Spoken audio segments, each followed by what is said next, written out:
Thank you all for coming here, and thank you to everyone on the stream. You're very brave to come listen to an Oracle talk or even market data talk. And you're a bit lucky because this is a presentation that came up to life recently as Washington gets warmer to crypto. So I'll talk a bit about this, but important people saw this presentation before. So consider yourself important too.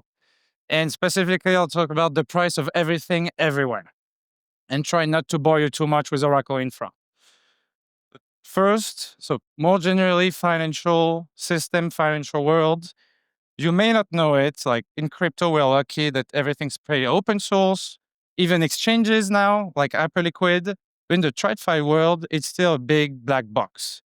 And black box can mean many things, but the two main things, it's opaque. And when it's opaque, it's super risky because you don't know what's coming towards you. You don't know what could go wrong.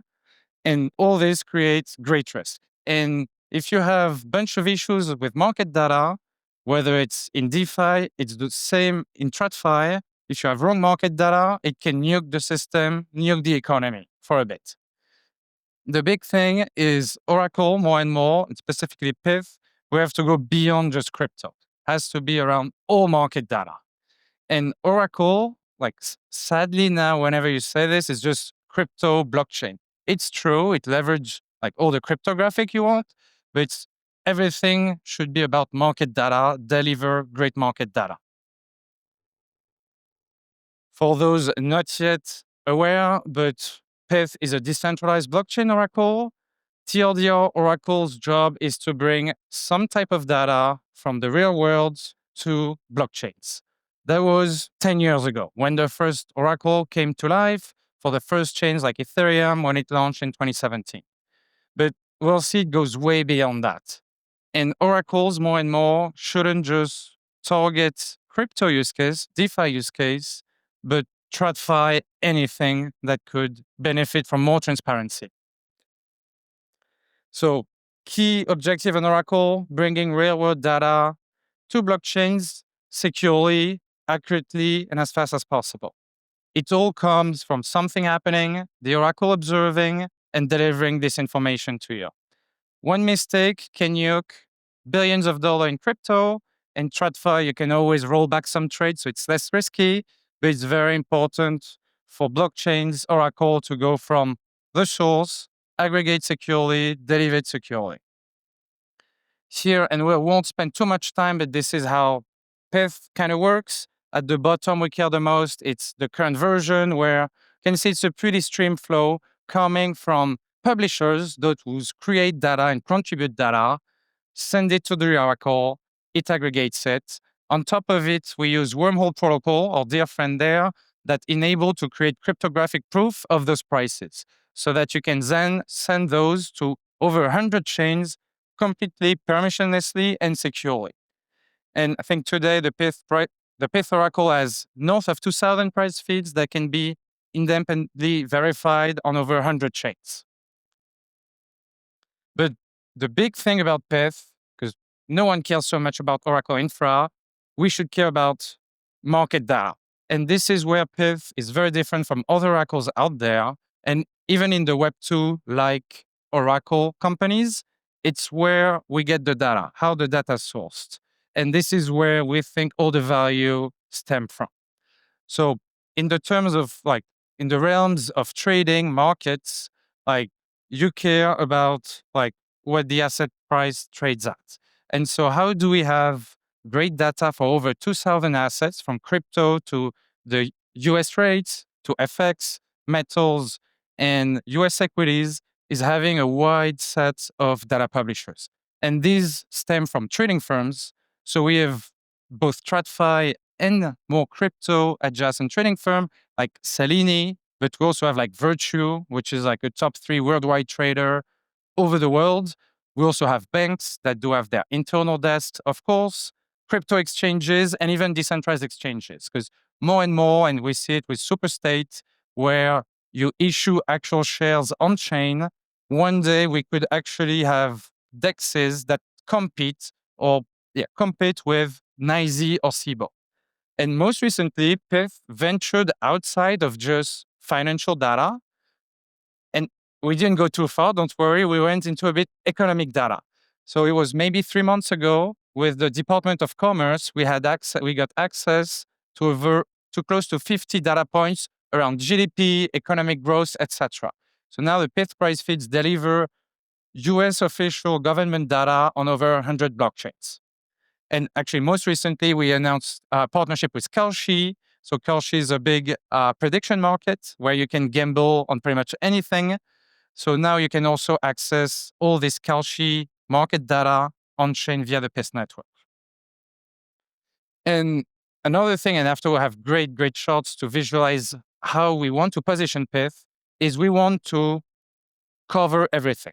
We don't want you to go trouble like some crypto data vendor, some US equity data vendor, go trouble the government to get some data. We want to have all data flow through the Pyth network.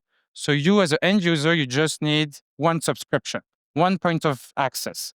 You want US equities, Hong Kong equities, crypto, FX, Pyth endpoint, Pyth price feeds. So today, mentioned, we're about 2,000 price feeds live, wide variety. Like we have more US stocks data than crypto data, which is pretty rare for a crypto based protocol. But we're still very far away from where we're going to be. We want, that's the target for next year, end of next year, 10,000 price feeds or like economic data, so data feeds supported. All this to ease your life as you need some type of data. And this is also where we can go compete with the big boys like SIBO, NYSE, but also all the crypto adjacent people or FX people like ICE. So current kind of market model in the data industry is a bit of a mess. You have at the base traders. Without traders, exchanges are useless. If you don't have bids, off asks, market buys, etc., your exchange or order book is pointless. So all the existing model stems from traders being active in markets for all type of assets, including Kalshi markets, let's say. You end up trading on various type of exchange, so always very regulated. So US equities to futures to crypto, according to whatever trading company needs.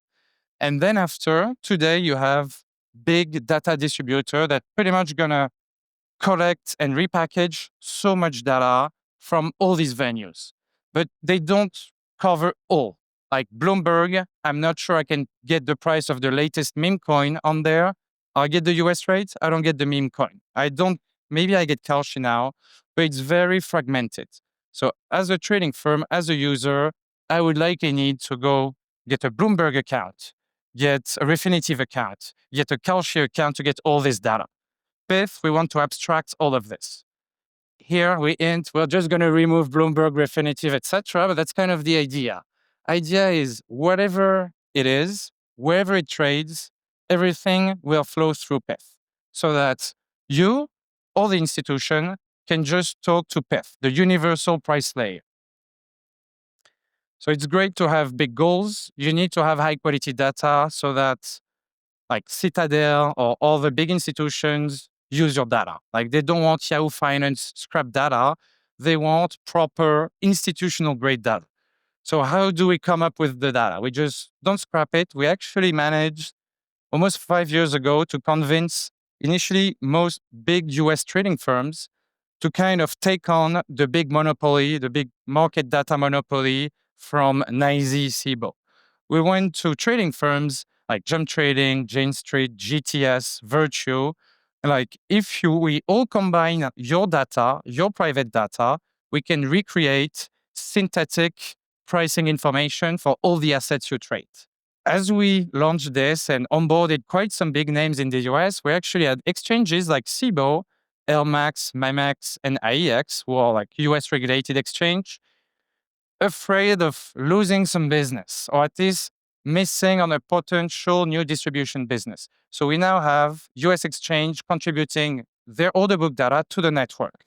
It's kind of antithetic to like 30% of SIBO revenue comes from market data, but for them it's hedging, let's say, one of their core business endeavor. And crypto exchange. We're still lucky that crypto exchange data access is completely free, A few big exchanges tried to monetize for professional traders. It didn't go too well, but still, you can connect to Binance API and get great data. One thing where I'm going to fill our market data bags is market data as a commodity is actually the best performing asset out there. And maybe actually the next is going to be better. So in terms of revenue in the industry, arguably, if it were commoditized, market data would be the best performing asset. And I think we have some nominal numbers, but we don't have Bitcoin there. So maybe Bitcoin could compete, but market data is a ludicrous money pit for anyone that needs great data. And so nowadays, a total market data annual revenue is $35 billion. That's a ton of money. Not saying Pyth is going to take over the whole, but overall you can see that over time, I took time for exchanges to understand the value of market data. Early days, it was those repackagers like Bloomberg, etc., that were like, okay, makes sense. I'm going to do the dirty work, the legwork for all of you, and just reset it. Exchanges saw how big these products became. I was like, yeah, I would like a little pie of that $30 billion market. And so over the past 10 years, exchanges have been way more aggressive in monetizing their own data, which made traders and those buying market data quite pissed, because if revenue increase, someone's paying for it. And here we can just see a different way of growth where distributors have pretty much stalled now, and it's all exchanges mostly catching up on the data. So I said $35 billion revenue market. How much are publishers to the Pyth network making? Not that much yet. So we see in 24, trading firm, you usually don't sell data. You keep it private. You do your own internal backtesting on it, and you just go then trade on exchange, make your money on exchanges. Exchanges, 15 billion, data distributor, the same. Pyth, in perspective, we paid in total 50 million in rewards for the data contribution, and 2/3 actually coming and going to traders. So very much we managed to onboard, to welcome trading firms to contribute their own private data that wasn't out there before, to this new market data economy. And here we can see that overall, if you are this is what traditional market look like for data. It's very, very spread out. If you want to trade US future, you'll go pay a fortune to the CME, Hong Kong the same, or you just end up usually for a data distributor, which could be a bit slower, etc. So so all this market data, Oracle, it's great to have good market data. You want to have the system that makes it run properly running. Ideally, it's decentralized, it's not opaque, and you can use this both on-chain or off-chain. There is no more, it's just an API, Web2 API. You can actually have cryptographic proof of the data you use. And this is and I think this is why most of the US government, again, is now big on crypto. It stems competition. Price going down of everything is the best solution for everyone. And to the point earlier of there was a Washington prepared presentation, it's very into, we have to make market data cheap, trustworthy, and it has to cover as much as possible. You don't want to have buy for something for a ton and get only 20% of what you thought you were getting. And the whole thing is, it can help even on the TradFi side. Today, if you're big into markets, traditional markets, you have the SIPs, which pretty much is a centralized source of truth for pricing. The thing is, it costs a fortune, etc. So it's very important to go try and destroy this monopoly, provide an alternative solution. And as I mentioned, crypto is good, US equity is good, but Pyth or oracles can work for so many different use cases. And I see that my time's up. I yapped too much. I'll just go quickly on a few. But it's very much, Pyth idea is providing one-stop shop for everyone, regardless of your needs. You're a bank with a fund nav, you're trading firms, you're a crypto protocol that needs on-chain verification, Pyth is the place. Thank you very much.